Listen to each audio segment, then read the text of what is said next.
Bahwa kami persembahkan hidup kami Tuhan Yesus kepadamu Tuhan. Tuhan Yesus, Engkau sudah terlalu teramat sangat baik buat setiap kami Tuhan. Dengan apakah kami membalas segala kebaikan-Mu selain mempersembahkan hidup kami Tuhan Yesus.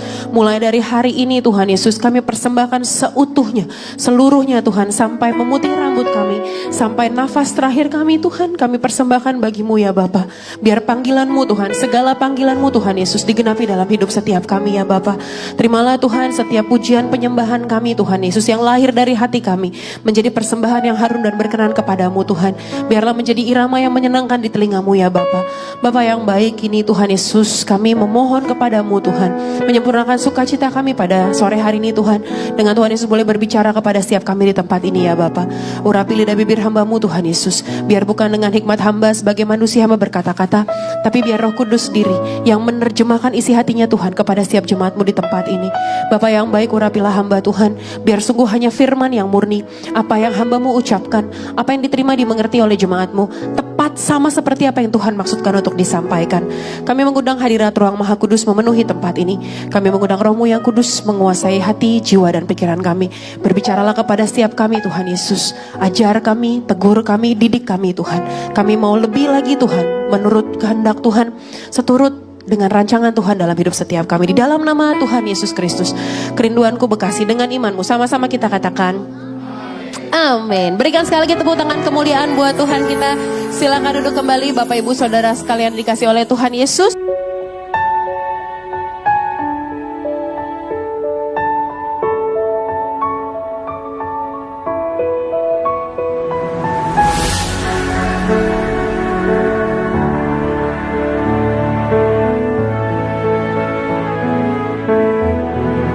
Terima kasih kepada seluruh teman-teman yang telah mengambil bagian dalam pelayanan di sore hari ini. Terimalah salam dari mimbar yang kudus ini. Shalom kerinduanku church. Apa kabarnya saudara sekalian di sore hari ini? Luar biasa, mantap, puji Tuhan. Kita sampai di minggu yang kedua. Bahan khotbah saya hari ini panjang saudara, cukup banyak. Jadi kita langsung aja yuk masuk dalam serial yang kedua, episode yang kedua dari serial khotbah kita di bulan Mei. Dengan tema besar New Life in Christ. Hidup yang baru di dalam Kristus. Ini adalah serial lanjutan dari bulan lalu yang bicara soal the work of Christ, karyanya Kristus. Setelah kita ditebus, terus apa respon kita? Makanya kemarin di minggu yang pertama, mungkin kalau ada saudara yang gak hadir minggu lalu, minggu yang pertama kemarin kita bicara soal pertobatan. Bahwa pertobatan adalah respon. Respon kita dari menyadari bahwa hidup kita sudah ditebus oleh Tuhan Yesus. Bagaimana dengan, oke, kita udah ditebus, terus apa? Then what? Kita responi dengan hidup yang baru di dalam pertobatan. Nah, buah-buah dari pertobatan ini, salah satunya adalah apa yang akan kita bahas di minggu yang kedua ini. Minggu yang kedua kita akan masuk dalam tema New Mindset atau pola pikir yang baru. Dan saya beri judul dalam khotbah saya, New Way of Thinking. Saudara siap diberkati, amin? Kita baca dulu yuk dalam Roma 8 ayat yang ke-5 sampai yang ke-8. Sama-sama kita baca yuk keempat ayat ini. 3, 2, 1. Sebab mereka yang hidup menurut daging memikirkan hal-hal yang dari daging. Mereka yang hidup menurut roh memikirkan hal-hal yang dari roh. Karena keinginan daging adalah maut, tetapi keinginan roh adalah hidup dan damai sejahtera. Ayat yang ke-7. Sebab keinginan daging adalah perseteruan terhadap Allah, karena ia tidak takluk kepada hukum Allah. Hal ini memang tidak mungkin baginya. Ayat yang ke-8. Mereka yang hidup dalam daging tidak mungkin berkenan kepada Allah. Buah dari pertobatan salah satunya adalah perubahan dari pola pikir kita. Makanya pertobatan pakai bahasa aslinya metanoia, yang artinya perubahan pikiran secara menyeluruh. Kenapa? Karena semua dimulai dari pikiran kita. Orang berbuat dosa awalnya tuh dari pikiran dulu loh. Saya suka bilang gini kan, gak ada orang tiba-tiba pengen selingkuh. Gak ada orang, gak ada penyebabnya, gak ada triggernya, gak ada sesuatu yang dia pikirkan terus menerus. Entah mungkin saya gak tahu, entah mungkin kecanduan dengan pornografi, entah mungkin masalah sama istri sama suami gak diselesaikan, apapun itu. Tapi gak ada orang yang bangun tidur, abis baca firman Tuhan, pernikahan baik-baik tiba-tiba, ma aku hari ini mau selingkuh ya. Gak ada, semua dimulai dari Pikiran, makanya pikiran kita ini adalah sesuatu yang harus bertobat. Harus diubahkan sebagai respon dari pertobatan kita. Buah dari pertobatan kita. Salah satunya bukti dari pertobatan kita adalah perubahan dari pola pikiran kita. Dari mindset kita. Nah, apa sih mindset ini? Mindset, saya lihat di Cambridge Dictionary, artinya adalah a person's way of thinking and their opinions. Artinya gini, mindset itu lebih dari sekedar kumpulan-kumpulan pikiran. Lebih dari sekedar mikirin A, B, C, D, E terus dikumpulin. Tapi mindset membentuk sebuah pattern. Membentuk pola. Membentuk sebuah pattern yang akhirnya menghasilkan mood. Menghasilkan perilaku. Menghasilkan karakter. Menghasilkan apa? Arah hidup. Kenapa seseorang bisa melakukan A, B, C, D, E? Semua dimulai dari pikirannya. Karakter seseorang, mood seseorang. Orang bilang, gue lagi gak mood nih. Kenapa lagi gak mood? Karena di sininya lagi rame banget nih. Mungkin lagi mikirin cicilan, mungkin lagi mikirin pacarnya kok udah 2 hari ngilang gak bisa dihubungin. Mungkin dia lagi ada yang gak enak dalam tubuhnya. Dan dia ngerasa itu gak enak jadinya gak mood. Jadi mindset itu bukan sekedar kumpulan pikiran, tapi kumpulan pikiran yang pada akhirnya membentuk sebuah pattern. Yang menghasilkan perilaku, perkataan, karakter, dan gaya hidup kita, arah hidup kita. Nah, kita semua, saya harus ngasih tahu ini sama saudara. Iblis adalah pendusta. Sekali lagi saya tegaskan, iblis adalah pendusta. Kalau kerjaannya dia adalah berdusta. Kerjaannya adalah berdusta. Dan dia mau kita percaya sama dustanya. Yang dia mau manusia percaya sama dustanya. Paling simple, kita lihat kenapa manusia pertama jatuh dalam dosa. Karena iblis berdusta kepadanya bilang, itu buah boleh tahu dimakan gak apa-apa tahu. Kalau kamu makan gak kenapa-napa kok gak bakalan mati. Kamu malah jadi sama seperti Allah. Dia pengen manusia percaya sama dustanya. Dengan cara apa? Dia taruh kepada manusia kecurigaan terhadap Allah. Dia bikin manusia merasa Allah menahan sesuatu yang baik daripada manusia. Dia bikin Hawa kayak, iya ya kenapa gak boleh ya? Kenapa ya? Oh Tuhan pasti nih, kalau dimakan Tuhan gak mau gue sama kayak dia nih. Padahal sejak semula manusia diciptakan segambar serupa dengan Allah. Tapi iblis pengen manusia percaya sama dustanya, sama kebohongannya. Dia berusaha bikin kita ragu, dia berusaha bikin kita takut. Dia taruh intimidasi, dia taruh rasa malu sama kita. Dia condemn kita, dia hakimi kita. Dia terus berbisik kepada kepikiran kita. Tentang dosa-dosa kita, tentang latar belakang kita, tentang ketidaklayakan kita di hadapan Tuhan. Itu yang terus dia kasih ke pikiran kita, dia tanamkan itu di pikiran kita supaya kita percaya. Dan akhirnya apa? Akhirnya dari situ kita berbuat dosa. Dari sini manusia jatuh dalam dosa karena iblis taruh dulu dalam pikirannya. Allah menahan sesuatu yang baik daripada kamu. Perbuatannya karena manusia berpikir, percaya sama dustanya iblis, pikirannya main. Makanya akhirnya manusia munculnya dalam perilaku. Dia ngambil buah itu dan memakannya. Menjadi pemberontakan terhadap Allah. Menjadi ketidaktaatan terhadap Allah. Makanya kalau kita nggak jaga baik-baik pikiran kita, yang seharusnya hal-hal yang seharusnya adalah berkat, tapi bisa bikin kita stres. Saudara pernah dengar nggak ada orang baru nikah, terus dia bilang dia ngerasa kesepian. Padahal Tuhan memberikan partner buat dia. Partner for life. Seumur hidup. Partner seumur hidup. Harusnya nggak ngerasa kesepian dok.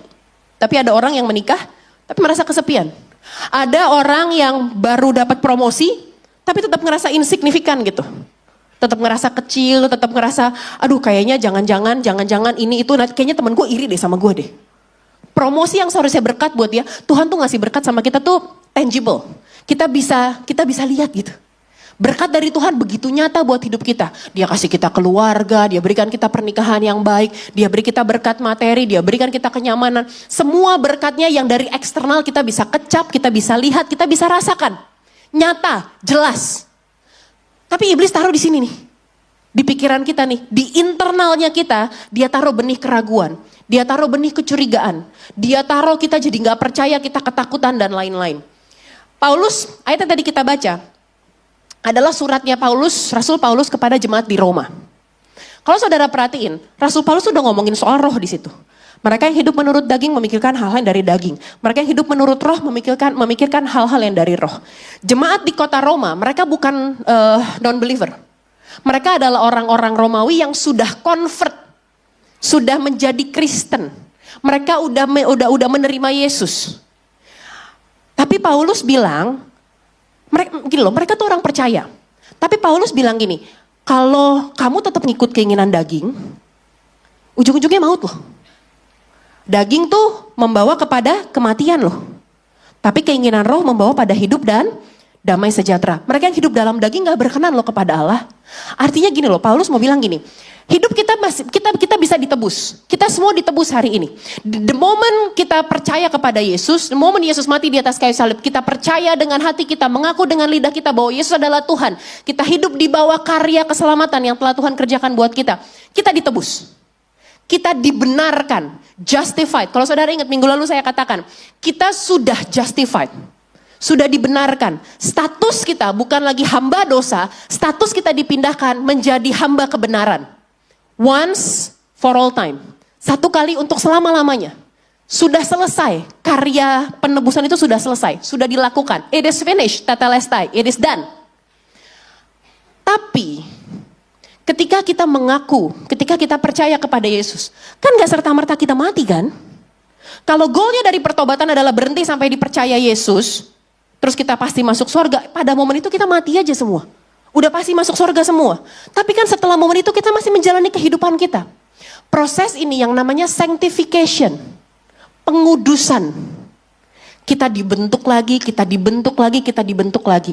Kalau yang dulu tadinya mengalami proses, kita ragu, kita takut, kita kecewa, kita maki, kita marah, kita mengikuti keinginan daging yang membawa kepada kematian. Setelah kita ditebus, ketika ada masalah, tantangan datang, orang yang nyebelin datang, kita nggak lagi merespon menurut keinginan daging, tapi menurut roh yang hidup di dalam kita. Sampai sini ngerti nggak maksudnya? Amin. Saya nggak bisa lanjutin nih kalau kita masih pada ngangengong semua nih. Amin. Kita ditebus, sudah ditebus. Kita bisa diselamatkan, sudah ditebus, tapi di dunia masih hidupnya miserable. Kenapa? Karena ininya kita masih ngikutin pola yang lama. Ininya kita, mindsetnya kita tidak kita perbarui. Roh kita ditebus. Kita diberikan Roh Kudus. Ya nanti tanggal 24 kita akan merayakan hari pencurahan Roh Kudus, hari raya Pentakosta. Tanggal 14, mulai tanggal 14 besok saudara hari Kamis, kita kan ada KKR, ada ibadah kenaikan. Lalu kemudian kita ada 10 days Pentecost prayer, 10 hari. Kita ibadah setiap hari, sampai menantikan pencurahan Roh Kudus. Roh kita ditebus, kita diberikan Roh Kudus, rohnya Allah. Hidup dalam setiap kita, katakan amin. Amin. Badan kita, jasmaninya kita nih, our body, suatu hari akan mati. Masuk tanah, diurai sama bakteri. Habis, tubuh kita akan mati. Tubuh jasmani kita akan mati. Roh kita udah beres, udah ditebus, diselamatkan. Di mana medan perangnya? Dalam jiwa. Jiwa tuh ada pikiran, perasaan, kehendak.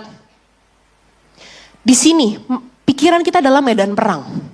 Sekarang pertanyaannya, saudara pengen tempelin jiwamu, pikiranmu, pada daging, yang firman Tuhan bilang membawa pada kematian, atau saudara mau tempelin jiwamu, pada roh yang memberikan hidup dan damai sejahtera. Pikiran kita ini medan perang.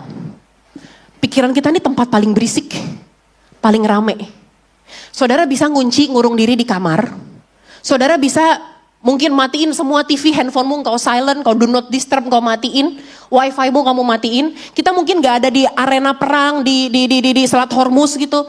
Kita mungkin gak ada di playground, tempat ulang tahun anak-anak kan berisik banget tuh ya di playground, anak-anak kan semua teriak-teriak. Kita bisa ada di tempat yang sepi, tapi di sini kita berisik nih. Rame nih. Di pikiran kita semua berperang terus, berperang terus, berperang terus.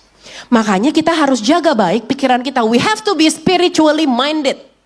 Kita harus punya pikiran yang nempel sama roh. Roh Tuhan yang telah diberikan kepada setiap kita. Karena itu yang membawa kepada hidup dan damai sejahtera, kata kitab Roma tadi. Hari ini kita mau belajar 3 steps of having a new mindset. 3 cara punya pola pikir yang baru. Simple sebenarnya. Saudara siap diberkati, amin? Amin.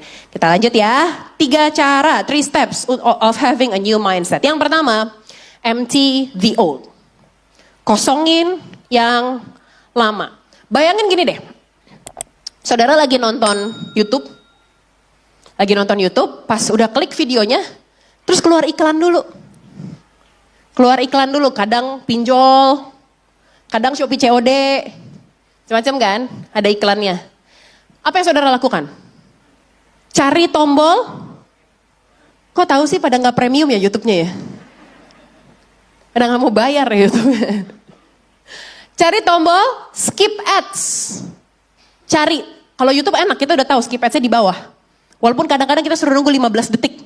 Baru tombolnya nggak bisa keluar tuh. Atau nggak bisa di skip. Tapi kenapa saudara mau skip ads-nya? Karena it waste your time. Karena itu buang-buang waktumu kan? Nggak, gue nggak butuh tahu informasi ini. Aku nggak mau tahu soal ini. Ini nggak berguna buat saya. Ini informasi yang nggak berguna, cepetan. Saya mau kepada inti video yang saya pilih. Podcast, apalah segala macam. Bukan iklannya. Makanya kita pengen skip. Atau kalau saudara main game. Lagi main game, terus pas mau next level, suka ada iklan game kan tuh. Ada iklan game lain. Yang ada rajanya gendut tuh. Terus kayak blok-blok diinin, ada naganya ngejar. Yang kayak kalau kita lihat tuh kayak, kok bodoh banget sih ini komputernya. Yang bikin kita tergoda buat download. Tahu kan kalau iklan gitu kadang-kadang lama tuh. Kita suruh nunggu dulu 30 detik. Baru tombol X-nya keluar. Udah gitu tombol X-nya keluar samar-samar. Terus kecil banget. Yang kalau jempol kegedean dipencet gak bisa gitu. Salah pencet lagi gitu kan. Kenapa kita pengen tombol X? Karena iklan itu gak berguna buat kita. Iklan itu buang-buang waktu kita. Kita gak bisa pilih iklan apa yang kita tonton. Yang muncul di layar kita. Kita gak bisa pilih. Ini Shopee COD melulu perasaan. Ini pinjol mulu perasaan. Dia tahu kali ya gue gak punya duit ya. Kita gak bisa pilih iklan apa yang muncul. Tapi kita selalu bisa untuk klik tombol X-nya. Kita selalu bisa untuk klik skip ads. Begitupun dengan pikiran kita Pak, Bu. Kita gak bisa kontrol apa yang muncul di pikiran kita. Kita gak bisa kontrol. Tapi kita selalu bisa kontrol mana yang mau kita kasih perhatian lebih, mana yang kita ini gak berguna, buang. Kita main tebak-tebakan ya, tebak-tebakan. Saudara pernah dengar soal apa itu problem dan pressure gak? Apa bedanya problem and pressure? Pernah dengar gak? Gak apa-apa, diam aja, ini problem memang nih. Saya tanya ya, saya studi kasus. Kalau saudara pergi ke Eropa, Natalan di Eropa, coba-coba bilang amin. Mau kemana? Gereja, amin aja. Saudara liburan ke Eropa, udara dingin. Terus saudara kulitnya kering, iritasi, gatel, kering. Itu pressure atau problem? Lagi, itu pressure. Nih biar saudara tahu nih. Kalau saudara tol Cikampek, Jumat sore, jam pulang kantor, hujan deres, banjir di beberapa titik di Bekasi, ada demo, kereta telat. Macetnya kan kayak neraka naik ke bumi gitu kan. Itu problem atau pressure? It's pressure. Nah, satu lagi. Mungkin saudara yang kerja di perpajakan. Kalau udah bulan Februari, Maret, peak season banget deh tuh. Urusan pajak semua, korteks tuh semua kan. Data-data semua, SPT, slip SPT, tahunan semualah segala macam. Lagi peak di kerjaan, lagi lembur melulu. Itu problem atau pressure? Tadi semangat pertama, sekarang lama-lama kayak ini gimana sih, salah mulu gue perasaan dah. Pressure tuh apa sih? Pressure tuh iya tahu tekanan. Saya sih suruh saudara jawab sih. Tapi pressure itu sesuatu yang bakal lewat dengan sendirinya. Kita nggak apa-apain juga dia bakal lewat dengan sendirinya. Kayak tadi ke Eropa, kulit kering, gatal-gatal, kering nih kulitnya. Pulang ke Indonesia, pulang ke Bekasi, ke Tambun, nggak gatal-gatal lagi kan? Keringetan kan malahan, ya kan? Paling ya selama di sana cuma atasin dikit pakai lotion, pakai krim. Tapi pulang ke Indonesia, gatal-gatal hilang. Macet tadi, tol Cikampek macet Jumat sore. Kalau saudara minggir, berhenti aja nongkrong di situ sampai jam 3 pagi, lewat nggak macetnya? Terurai kan macetnya kan? It's pressure. Yang sebenarnya kita nggak perlu gimana-gimanain, jalanin aja, lewat sendiri kok. Kalau contohnya kemacetan, kenapa? Itu pressure. Problemnya apa? Problemnya mungkin di sistem transportasinya Jabodetabek. Itu problemnya. Mungkin problemnya di jumlah kendaraan yang terlalu banyak. Itu problemnya. Problemnya di angkutan umum di Indonesia ini kurang memadai, makanya orang prefer ambil pakai mobil pribadi, bukan pakai kendaraan umum. Kenapa di Jepang Jumat sore nggak macet? Karena mereka punya sistem transportasinya umumnya baik. Ngerti ya maksudnya ya? Tadi peak season dalam kehidupan, lagi dalam kerjaan lagi peak banget. Kan ntar bulan Agustus, November, Oktober nggak peak-peak banget. Sesuatu yang nanti bakal lewat kok. Nah kita tuh mesti bisa pilih gitu loh. Kita mau kasih perhatian yang lebih tuh di mana. Kalau satu season ini akan lewat juga, ya udah jalanin aja. Fokus kepada akar masalahnya, beresin akar masalahnya. Anak muda putus cinta, stres, mau bunuh diri, problem atau pressure? Bodoh. Gak ada problem pressure gak ada. Bodoh. Ngapain nangisin? Udah putus-putus aja, jangan, kalau minta balikan jangan mau. Sekali udah bye. Tuh. Jadi kita tuh mesti bisa bedain mana yang seasonal. Kita mesti bisa pilih mana yang bisa kita skip ads. Bisa kita klik tombol X. Mana yang emang harus kita beresin. Problem, beresin. Pressure, ya udahlah, jalanin. Nanti juga beres. Sama Tuhan pasti beres kok. Kan hidup kita sampai hari ini adalah bukti kan, Tuhan sertain kan. Lewatin problem, lewatin pressure, Tuhan sertai kan. Kurang dia membuktikan kesetiaannya buat kita. Problem, pressure. 1 Petrus 2 ayat yang pertama. Karena itu, buanglah segala kejahatan, segala tipu muslihat, dan segala macam kemunafikan, kedengkian, dan fitnah. Apa kata kuncinya? Buang. Apa yang dibuang? Sampah. Sampah kalau didiemin bawa apa? Bawa lalat datang, bawa penyakit datang, bau, kotor, jamuran, berlendir, menjijikan. Makanya buang. 2 Korintus 10 ayat 3-5. Memang kami masih hidup di dunia, tetapi kami tidak berjuang secara duniawi. Karena senjata kami dalam perjuangan bukanlah senjata duniawi, melainkan senjata yang diperlengkapi dengan kuasa Allah, yang sanggup untuk meruntuhkan benteng-benteng. Ayat yang ke-5, silakan saudara.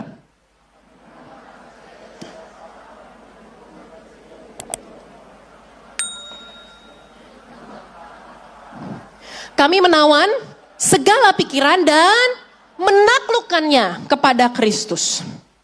Ini kuncinya loh. Menawan segala pikiran dan menaklukkannya kepada Kristus. Makanya gini loh, khotbah mengenai mindset kalau nggak dibawakan dengan hati-hati, orang akan berpikir ini kayak motivator. Suka lihat gitu kan, potongan-potongan khotbah 40 menit dipotong 1,5 menit. Terus orang komen, seperti motivator. Dengerin dulu lengkapnya. Orang tuh lagi ngomongin firman Tuhan di sini. Kita tuh gak lagi ngomongin soal motivasi gitu, kelas psikologi. No, tapi mengenai pikiran kita mesti sadar bahwa our mind is a battlefield. Adalah peperangan. Peperangan kita bukan melawan darah dan daging. Tapi penguasa-penguasa, penghulu-penghulu di udara. Nih, yang naruh benih-benih kebencian, bikin pahit, gak mau maafin, gak mau ngampunin, nginget-nginget terus trauma di masa lalu, rasa sakit di masa lalu, dibahas terus, diinget-inget terus. Kemarahannya diputer-puter terus. Di sini nih. Makanya firman Tuhan bilang soal pikiran, tahu menawan kan? Tahu tawan kan? Restoran bubur tahu kan? Tawan pikiranmu, tangkep, iket, taklukkan kepada Kristus. Kita nggak akan pernah bisa menang dalam peperangan pikiran kita kalau kita pakai kekuatan kita sendiri. Nggak akan pernah bisa. Kita harus sadarin itu dan bilang sama Tuhan, Tuhan aku serahkan pikiranku, kehendakku di bawah kasih karunia-Nya Tuhan. Yang telah menebus, membebaskan, menyelamatkan aku. Menawan segala pikiran dan menaklukkannya kepada Kristus. Taruh di bawah kehendaknya Kristus, itu loh maksudnya. Bukan kehendak kita lagi, bukan daging kita lagi. Tadi firman Tuhan katakan hidup menurut keinginan daging membawa kepada kematian. Tidak mungkin berkenan kepada Allah kata firman Tuhan. Tidak mungkin. Makanya ditawan, ditaklukkan kepada Kristus. Supaya pikiranmu bukan mengikuti maunya daging, tapi ngikutin maunya roh. Amin. Yang kedua. Receive the new. Tadi yang pertama remove the old. Buang yang lama. Sekarang receive the new. Markus 2, 21-22. Tidak seorang pun menambalkan secarik kain yang belum susut pada baju yang tua. Karena jika demikian, kain penambal itu akan mencabiknya, lalu yang baru mencabik yang tua, lalu makin besarlah koyaknya. Ayat 22. Demikian juga, karena jika demikian, anggur itu akan mengoyakkan kantong itu, sehingga anggur itu dan kantong dua-duanya terbuang, tetapi anggur yang baru hendaknya disimpan dalam kantong yang baru pula. Mungkin saudara nggak ngerti ya, ini kantong anggur nih barang apa, lagi nih benda apa kantong anggur ini. Boleh tampilin gambarnya yuk. Ini bukan babi guling. Saya tahu ini mirip babi guling sih. Ini kantong anggur di zamannya Yesus. Mereka waktu bikin wine dari anggur, itu belum kayak kita pakai barrel gitu kan ya, pakai tong dari kayu gitu. Tapi mereka pakai ini nih, wine skin. Dibuatnya dari kulit binatang, biasanya kulit kambing atau domba. Bikin kantong, terus dia isi anggurnya di dalam kantong ini. Lalu disimpan, diikat. Lalu fermentasi dari anggur ini akan mengembungkan si kantongnya. Jadi difermentasi dalam situ. Jadi kantongnya akan mengembung, terus didiemin lama sampai kantong ini nggak elastis lagi. Kehilangan elastisitasnya, dia jadi kaku, udah gitu tuh bentuknya tuh gitu, set gitu. Keras, kaku, keriput kayak gitu. Selama proses fermentasinya. Nah kalau misalnya isinya dikeluarin, anggur yang ini nih, yang lama ini, isinya dikeluarin, kita masukin anggur yang baru, nanti kan dia fermentasi lagi kan? Fermentasi lagi, karena ini udah kaku bentuknya, udah ngeset. Jadi ketika ada fermentasi dari anggur yang baru, kantong ini akan pecah. Karena udah kering. Makanya Yesus bilang, anggur yang baru gak bisa ditaruh di kantong anggur yang lama. Karena it will burst the wine skin. Dia akan meledakkan wine skinnya. Makanya akhirnya dua-duanya kebuang. Anggur yang lamanya kebuang, udah dikeluarin. Anggur yang barunya juga kebuang, gak bisa terfermentasi, gak akan bisa jadi wine. Makanya harus diisi ke kantong yang baru. Anggur yang baru diisikan ke kantong yang baru. Dia berproses lagi. Sampai ngebentuk lagi. Yesus ngomong ini tuh mau ngomongin apa sih? Yesus tuh ngomong ini kepada orang-orang Yahudi. Mereka tuh punya pola pikirnya apa? Hukum Taurat. Laws and rules. Hukum dan aturan. Yesus datang membawa grace and truth. Yesus datang bawa kasih karunia dan kebenaran. Makanya orang-orang Yahudi gak bisa terima. Makanya terjadilah peristiwa orang-orang Yahudi ngincer Yesus. Mereka membenci Yesus karena mereka gak bisa terima. Mereka punya kantong anggur yang lama, mereka dengan kepercayaan mereka bahwa harusnya hukum Taurat dong. Tapi Yesus membawa grace and truth. Yesus datang menggenapi hukum Taurat, membawa kasih karunia dan kebenaran. Mereka gak bisa terima. Pola pikir mereka pada hukum Taurat. Yesus datang bawa grace, mereka kayak what? Jadi gini loh, kalau kita bilang hidup kita ditebus, kita mau menerima urapan baru dari Tuhan, berkat yang baru dari Tuhan, identitas yang baru dari Tuhan, tapi pola pikir kita masih kantong anggur yang lama, it will burst ourselves. Bakal ngancurin hidup kita, karena gak dapet. Kita gak akan pernah bisa ngerti. Dibilang kamu diampuni, kamu Tuhan sanggup nyediain kamu, Tuhan sanggup mencukupi kamu, semua kesalahan pelanggaran dosamu di masa lalu diampuni Tuhan, kamu bukan lagi identitasmu di masa lalu, kita gak bisa terima. Karena kita masih pakai pola pikir kita yang lama. Rata-rata manusia, saudara tahu gak, rata-rata manusia punya pikiran itu 12.000 sampai 60.000 pikiran setiap hari. Satu orang manusia. Saya melihat muka istri-istri ada gak terima nih.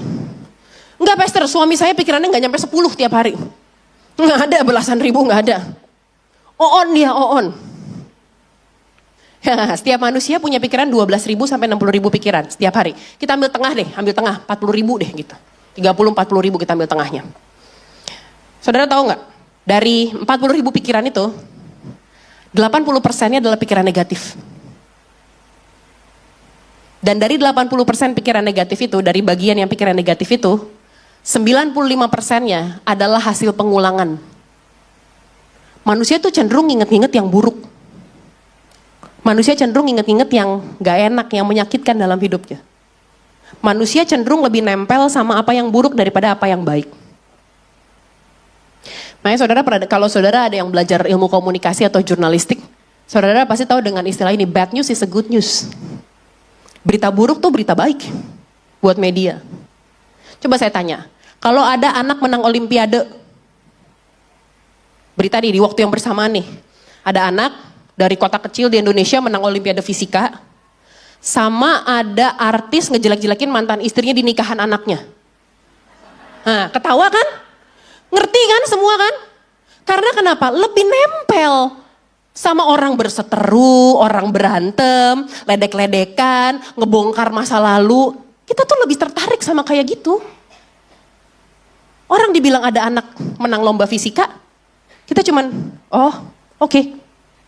Tapi berita buruk, seru nih. Mantep nih, share ke temen. Tuh kan NPD emang. Ya kan? Saudara pada dengar istilah ini enggak? Neuroplasticity. Neuroplasticity. Tahun 2008 kalau saya nggak salah baca kemarin. Ada ilmuwan ketemuin. Jadi cara manusia berpikir itu, otak itu membuat pathways, jalur dari pikiran. Jadi ketika kita memikirkan sesuatu, otak kita bentuk jalur. Makin kita pikirin, jalurnya makin kuat, makin gede, makin tebel. Makanya kalau misalnya gini, gampangnya gini deh. Kalau kita mau ujian, mau ulangan, kita ngafalin. Cara ngafalin gimana? Baca berulang-ulang. Benar ya? Kita baca ulang-ulang, kita ucapin berulang-ulang. Nah itu otak kita lagi membentuk jalur tuh. Dari satu, terus. Jadi di jalur yang sama dia bikin terus. Sehingga makin kenceng jalurnya, makin gede. Ada gambar ya, coba tampilin deh. Nih, kayak orang ngebuka hutan gitu. Kayak orang ngebuka hutan, ada orang pertama datang bawa golok, buka jalurnya. Mungkin awalnya bisa buat dia sendiri. Tapi makin lama, ada orang ngikutin, ini kayaknya ada orang pernah di sini nih. Makin ikutin, makin kebentuk jalurnya. Tumbuhan nggak muncul di situ. Jalurnya makin kebentuk. Makin lama, semakin banyak orang melintasi jalur ini. Dari jauh pun kelihatan jalurnya, jelas. Otak kita sistem kerjanya kayak gini.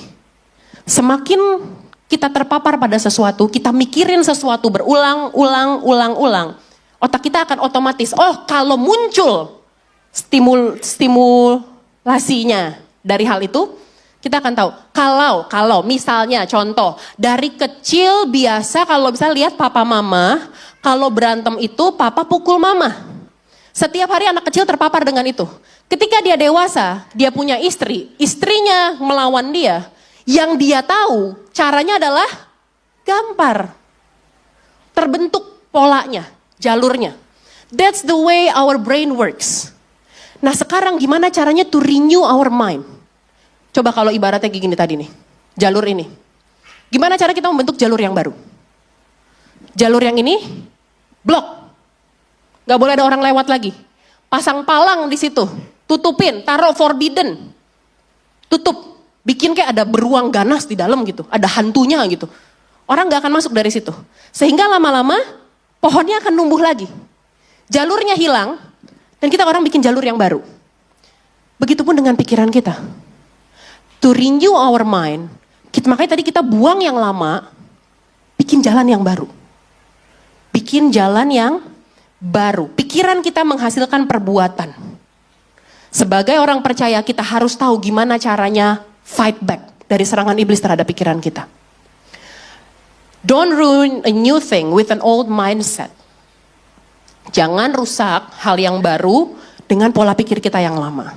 Kalau kita mau jadi pribadi yang baru, new life in Christ, kita harus ngubah cara pikiran kita, cara kita berpikir.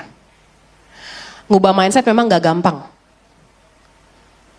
Manusia itu cenderung gak suka dengan perubahan, bener gak? Manusia pengen sesuatu yang stabil. Saudara pernah denger ini gak? Kopernikus, pernah denger gak? Nggak pernah dengar? Ya udah. Kopernikus itu tokoh gereja Katolik. Kalau saya nggak salah, correct me if I'm wrong. Tapi dia seorang ilmuwan. Dia bilang bumi itu pusat alam semesta. Jadi matahari yang mengitari bumi.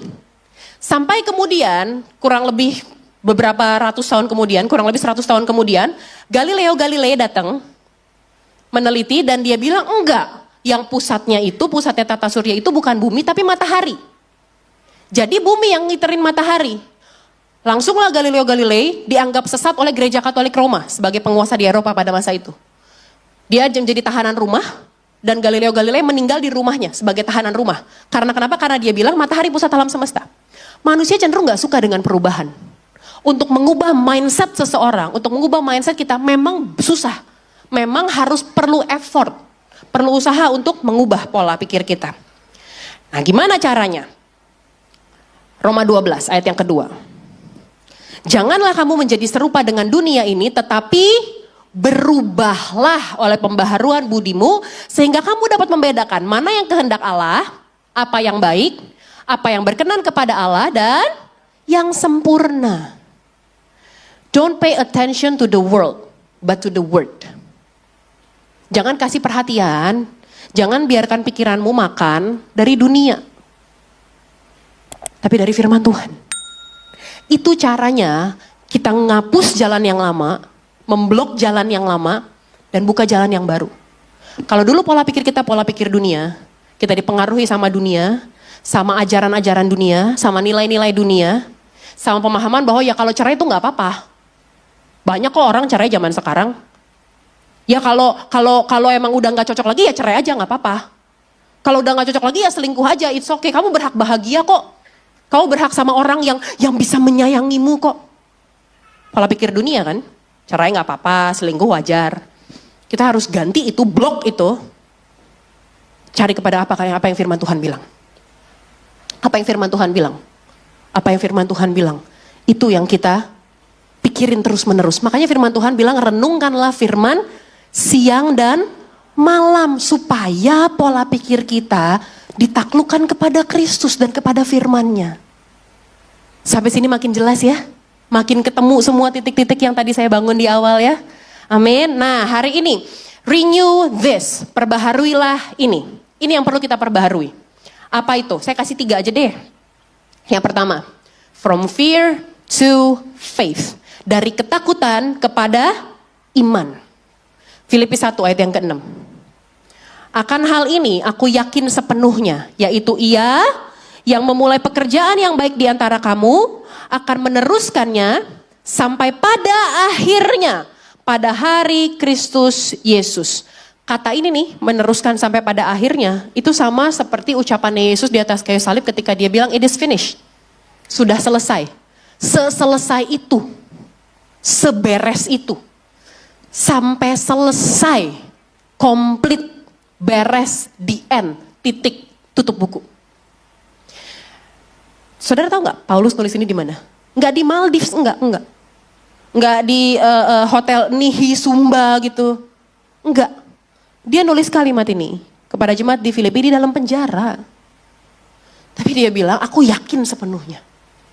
Dia yang memulai pekerjaan yang baik, dia yang menyelesaikannya. Mungkin kalau saya gambar ini parafrase dari saya ya, penafsiran saya ya. Mungkin Paulus berpikir gitu, gue dalam penjara. Mungkin ada masanya dia menderita, dia meratap. Kan aku berjuang buat nama Tuhan. Tapi dia bilang, aku yakin sepenuhnya dia yang tangkap aku. Dia yang menampakkan diri kepadaku. Dia yang mengampuni semua dosaku di masa lalu sebagai pemburu orang-orang Kristen dan membunuh mereka. Dia yang menghapus itu semua, dia yang membawaku menjadi rasulnya untuk memberitakan tentang dia juga akan bertanggung jawab sampai pada akhirnya. Sampai pada kesudahannya. Amin. Dari ketakutan kita bawa kepada iman. Perhatiin lagi ayat tadi deh, ada kata memulai. Ya, baik ya. Ada kata memulai, ada kata pekerjaan yang baik, ada kata selesai. Ya, meneruskan sampai pada akhirnya, selesai. Bukankah ini sama seperti di kitab Kejadian?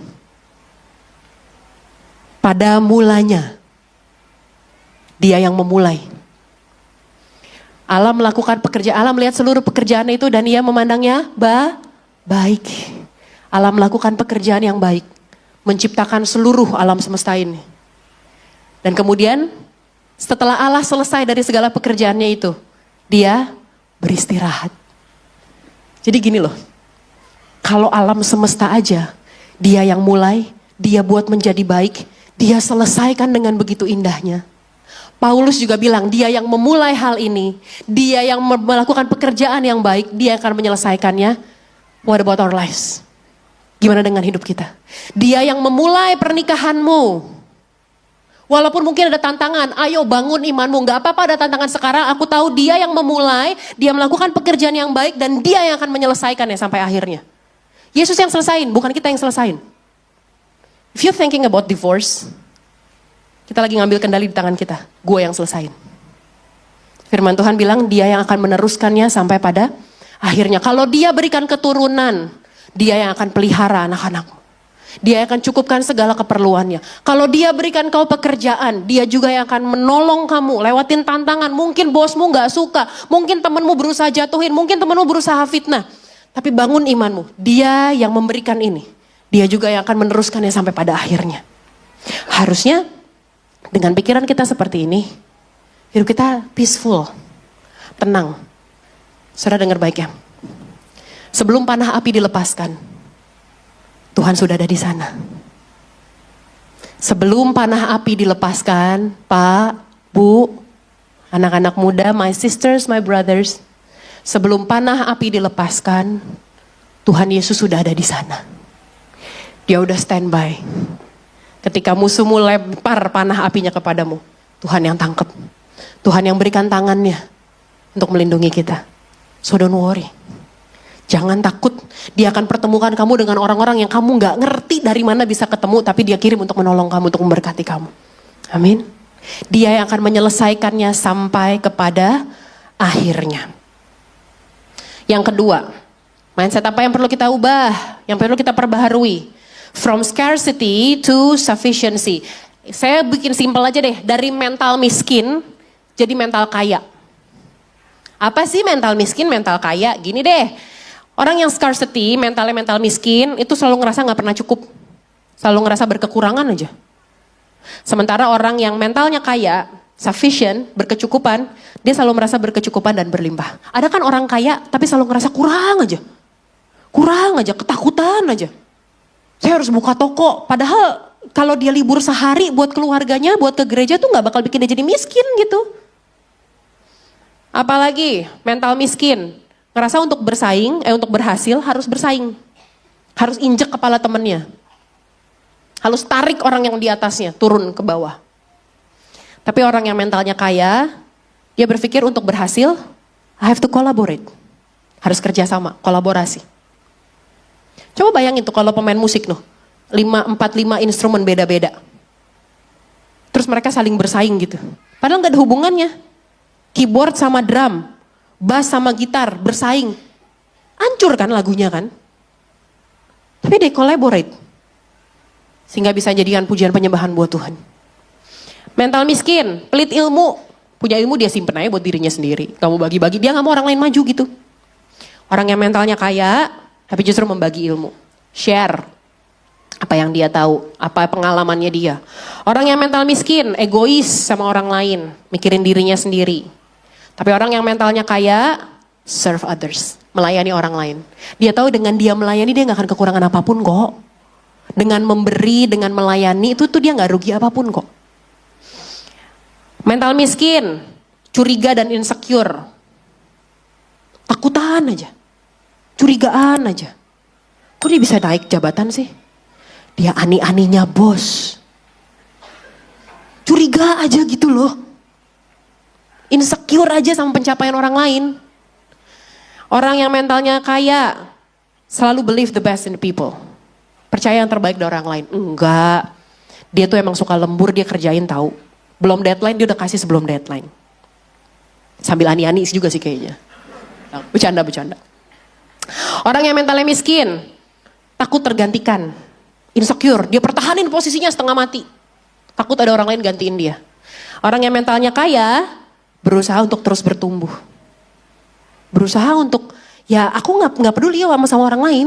It's none of my business. Yang aku pikirin adalah, aku perbaiki diriku, add up my value, supaya aku jadi lebih baik. Ini contoh. Anak saya Gere umur 7 tahun. Dia lagi suka banget main ludo. Dari umur 5-6 tuh dia suka main ludo di tab gitu, di iPad suka main ludo. Di otaknya anak saya, gimana caranya supaya mama kalah. Jadi dia main, dia ngitung tuh. Mama 4, please 4 Tuhan Yesus, please 4. Beneran, dia tuh ngocok dadu, doa dulu gitu. Please 4 Tuhan Yesus, please 4. Di otaknya dia, gimana caranya supaya dia bisa nendang pion saya? Balik ke rumah gitu ya kan. Jadi kan kita mesti nunggu 6 lagi tuh baru bisa keluarin pion kita kan. Di otaknya dia gimana supaya saya kalah. Tapi di otaknya saya, gimana caranya supaya 4 pion saya cepat-cepat masuk rumah semua. Bener gak? Nah sekarang, tapi ini bukan tentang ludo gitu. Ini tentang how you respond kepada pencapaian orang lain. Ada orang yang otaknya gimana caranya ya biar dia gak maju ya. Gimana caranya ya biar dia malu ya. Tapi dia lupa untuk perbaikin dirinya. Untuk ngejar goalnya dia. Di otaknya dia ngalahin orang. Dia takut tergantikan. Orang yang mentalnya kaya, justru improving themselves. Perbaiki dirinya. Meningkatkan dirinya, meningkatkan kemampuannya. Orang yang mentalnya miskin, takut kehabisan. Orang yang mentalnya kaya, percaya selalu ada berkat kok. Berkat gak ketuker. Sorga nggak salah kirim gitu berkat. Kurirnya tuh nggak salah kirim gitu, nggak salah anter. Berkat nggak ketuker. Bagian dia, bagian saya. Orang yang mentalnya miskin tuh kayak tangan yang ngepel. Ini bukan hanya soal nggak mau memberi loh. Bukan hanya soal pelit gitu. Tapi soal apa? Pegang kendali atas hidupnya sendiri. Ngerasa dia tahu yang terbaik nih. Enggak. Harusnya begini, maunya begini dong, harusnya gini dong. Kok gitu sih nggak boleh dong. Dia pengen kekep semua di tangannya dia. Dia pengen peluk semua di tangannya dia dalam kuasanya dia. Padahal kalau ngepel, cuma bisa segini doang. Tapi kalau dilepasin terbuka, I have a plan Tuhan, aku punya rencana, tapi aku serahkan di dalam tangan Tuhan. Sebab aku tahu rancangannya Tuhan lebih baik daripada rancanganku. Jalannya Tuhan di atas jalan-jalanku. This is my plan. Have it your way. Lakukan seperti apa yang menurut Tuhan baik. Mazmur 23 ayat yang pertama. Hafallah kita. Mazmur Daud. Tuhan adalah gembalaku, takkan kekurangan aku. Kalau kita benar-benar mengaku percaya bahwa gembalanya kita adalah Yesus, harusnya kita gak takut kekurangan apapun. Ini jangan cuma jadi ayat hafalan waktu sekolah minggu doang. Jangan cuma jadi ayat favorit kamu apa. Karena gak hafal ayat yang lain, Mazmur 23 aja pokoknya kan. Yang lain gak tahu soalnya. Kalau Yesus benar-benar gembala dalam hidupmu, kamu gak akan takut apapun. Karena kamu tahu, tenang, Tuhan gembalaku, aku dombanya. Dia menyediakan, dia membaringkan aku di padang yang berumput hijau. Rumput kan makanannya domba. Bayangin deh, dibaringkan di atas makanan gitu. Berkelimpahan. Dia membawaku ke air yang tenang, ia menyegarkan jiwaku. Yesus adalah gembalaku, tenang, gak usah takut. Dia mengurapi kepalaku dengan minyak, pialaku penuh melimpah. Urapan Tuhan ada atasku, aku gak takut apapun. Tuhan adalah gembalaku, Yesus gembalaku, aku dombanya, aku ikut dia. Aku gak takut, dia menyediakan hidangan bagiku di hadapan lawan-lawanku. Aku akan tinggal diam di rumah Tuhan sepanjang masa. Rest. Harusnya kita rest. Kalau Yesus benar-benar gembala dalam hidupmu, harusnya pikiranmu tenang. Karena kamu tahu kamu gak akan kekurangan. 5 roti 2 ikan, ya ampun, kita sekolah minggu belajar 5 roti 2 ikan. Bekal anak sekolah itu. Yang waktu sekolah minggu kita warnain rotinya warna hijau. Roti maca udah ada zaman dulu gitu. Kita tahu kisah itu dari SD. Tapi kita masih khawatir kan? Tapi pikiran kita masih jadi medan perang kan? Yang iblis masuk dan bilang kayak, ayo lo, udah bulan Mei lo, bentar lagi bayar sekolah lo. Ayo lo, uang sekolah naik lo, gimana bayarnya? Dolar naik lagi, gaji dipotong, ayo lo. Kan? Padahal kita tahu kisah itu dari dulu. Bukan hanya cukup tapi lebihnya 12 keranjang. Kita tahu kisah roti mana? Di padang gurun, 40 tahun bangsa Israel gak pernah kelaparan. Setiap hari Tuhan kasih mana buat mereka.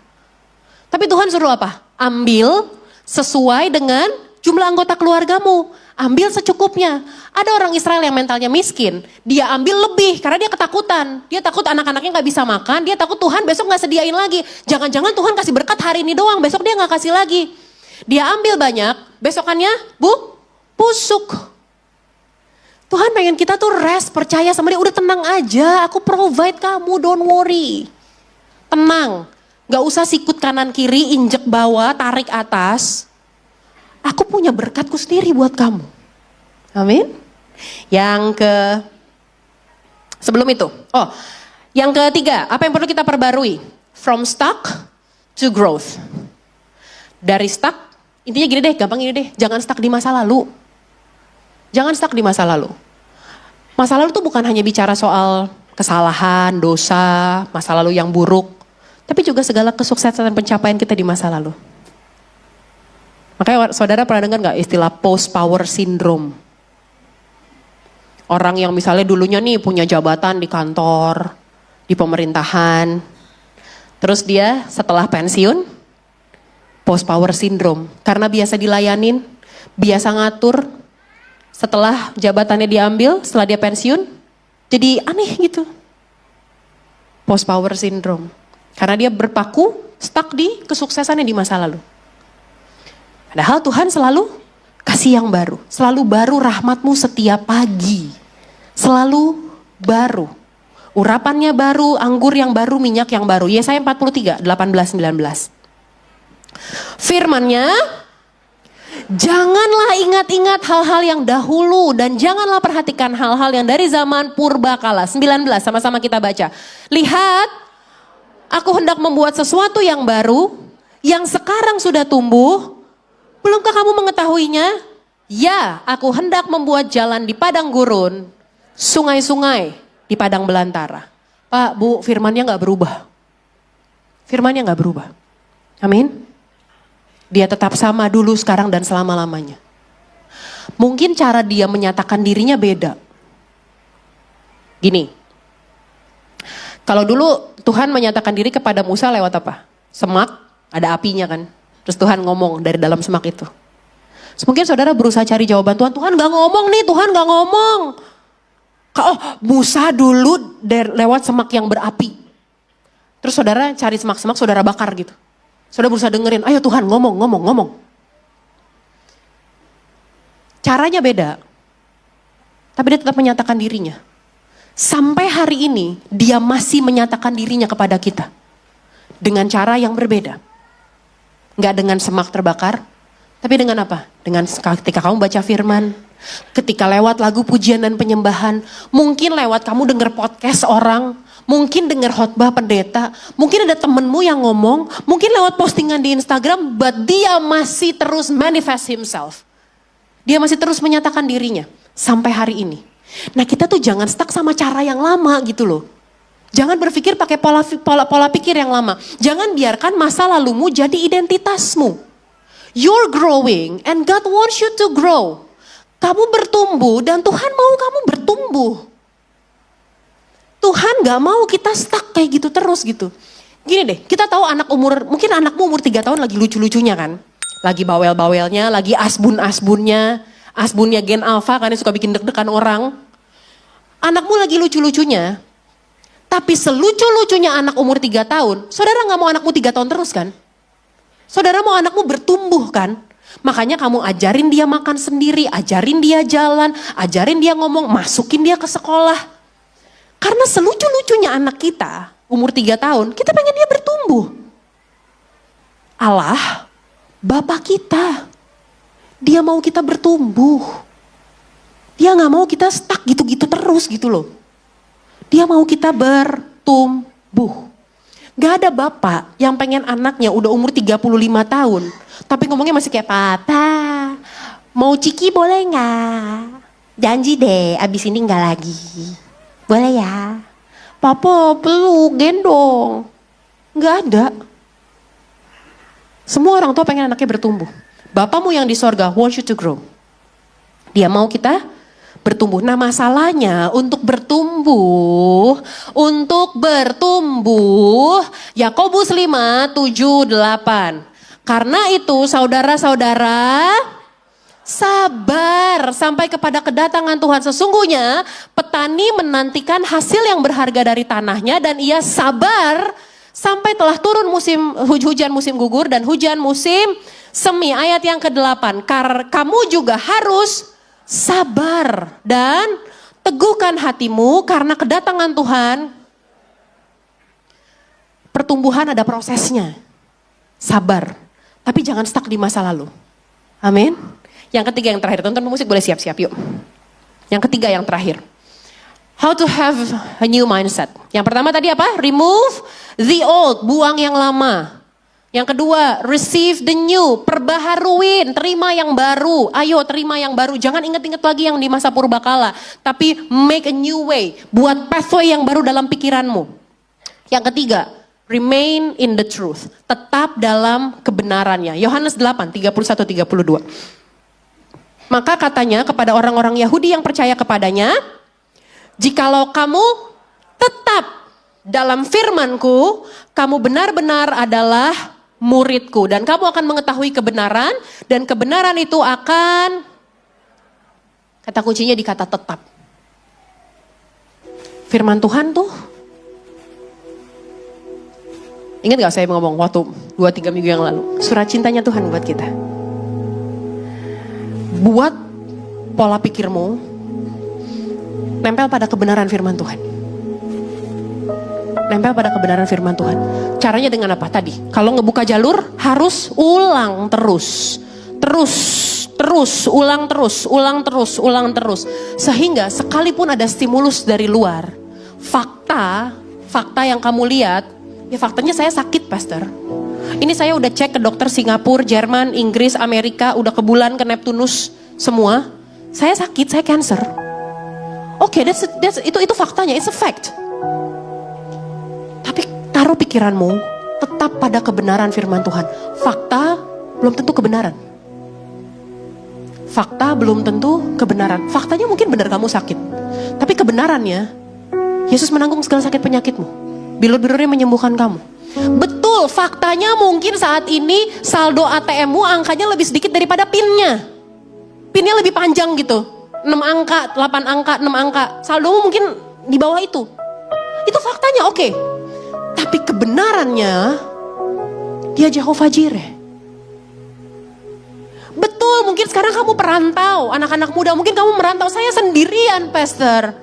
Saya sendirian, papa mama saya di kampung, papa mama saya nggak tahu betapa kesepiannya saya saat ini di Bekasi. Saya di kosan tiap hari sendirian, saya nggak punya teman, saya nggak bisa cerita sama siapa-siapa. Saya hampir tiap hari dapat DM dari orang, Pastor saya nggak tahu mau cerita sama siapa. Saya pengen balas, sama.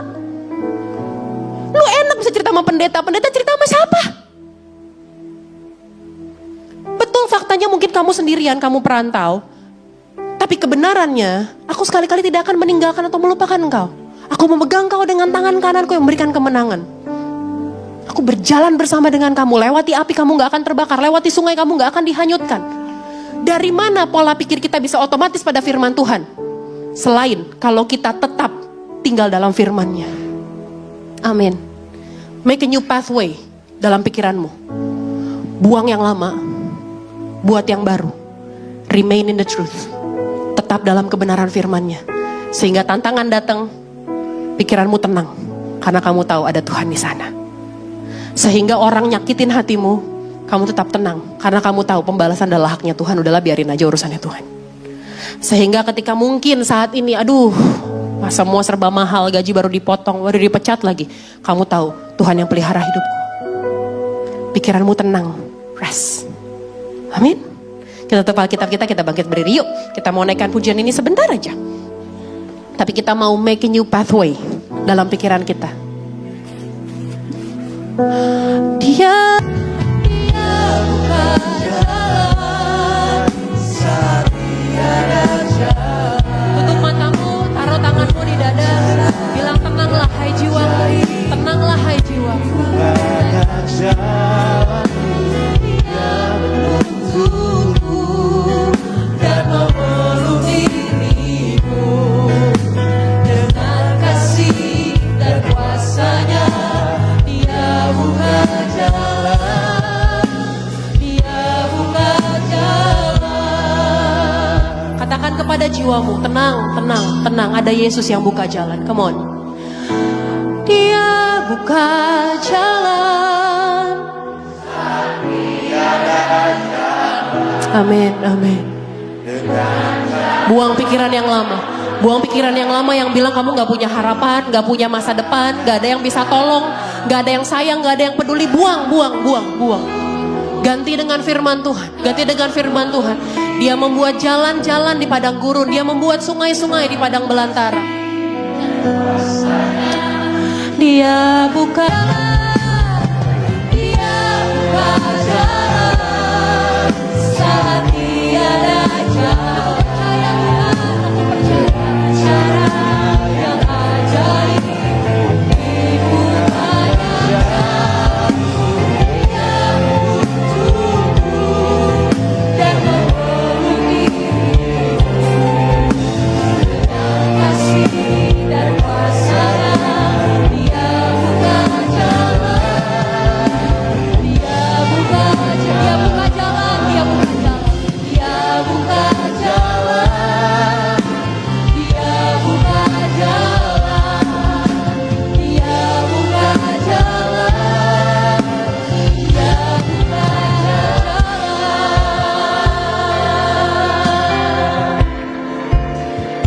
Mantrakanlah firman-Mu Tuhan Yesus, berakar, bertumbuh dan berbuah lebat dalam kehidupan setiap kami di tempat ini Tuhan. Kami menyerahkan pikiran kami menyerahkan kehendak kami Tuhan. Kami menaklukkannya di bawah kakinya Kristus. Kami menyerahkan semuanya kepadamu Tuhan Yesus. Biar sungguh Tuhan hidup kami diperbaharui setiap pagi Tuhan Yesus. Biar sungguh Tuhan segala yang lama, kantong anggur yang lama dalam hidup kami Tuhan Yesus, kami buang, kami ganti dengan kantong anggur yang baru, agar siap menerima pribadi yang baru, berkat yang baru dari Tuhan Yesus atas setiap kami. Terima kasih Tuhan, terima kasih Bapa yang baik. Bapa yang baik, izinkan kami bawa persembahan ucapan syukur kami kepadamu ya Bapa. Sebagai ucapan syukur kami Tuhan, berkenanlah Kau menerimanya sebagai korban yang harum dan berkenan kepadamu Tuhan Yesus. Bapa yang baik, berkatilah gereja ini, mampukanlah gereja ini Tuhan untuk dapat mengelola persembahan umat-Mu dengan tepat, dengan benar, dengan bertanggung jawab di hadapan Tuhan. Terima kasih Tuhan Yesus, terima kasih Bapa yang baik. Dalam satu nama yang penuh kuasa, dalam nama Tuhan Yesus Kristus. Haleluya, amin.